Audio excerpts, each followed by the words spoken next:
Prunus, cerasifera, Atropurpurea is the purple leaf plum.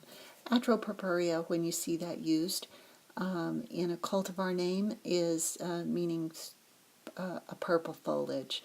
This is really kind of a generalization. There are several purple foliage cultivars that sort of all started with Atropurpurea, and so this is kind of what we'll, as far as we will take it. But there's one called Thundercloud. There are some others that are different named purple leaf cultivars.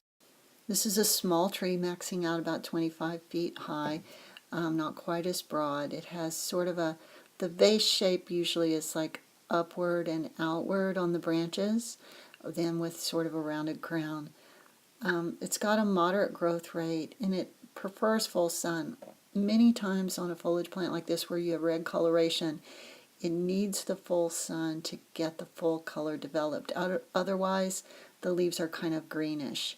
So the foliage is much deeper purple if you have it in the sunshine, full sun.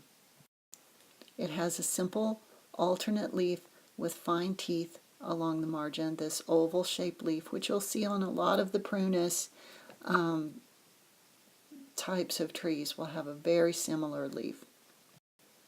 This tree, because of the color contrast, can be used as sort of a color contrast specimen tree. It's also good under power lines because it doesn't get too tall. It's also not very long-lived, so you're looking at probably about a 30-year lifespan on this, so it's not a long-term tree in the landscape. The stem color on the purple leaf plum is really striking. It starts out kind of reddish brown or purplish brown, and then it matures to this almost a purplish black. The bark stays this color just with some kind of flat fissuring. The flowers are sort of a pink to a whitish pink in early April, right before the leaves come out. They come out really are emerging right as the flowers are fading.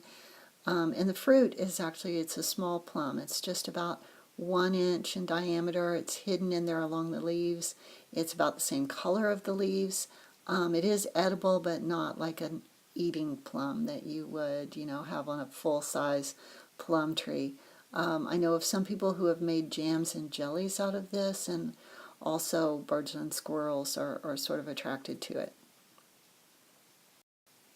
This tree actually is affected by some fungal diseases and sometimes borers and rots, so it does have a few disease issues, but other than that, it's a very tough tree. It withstands heat. It withstands a lot of different types of soil conditions, so you kind of have to balance those when you're deciding to use this tree in the landscape or not.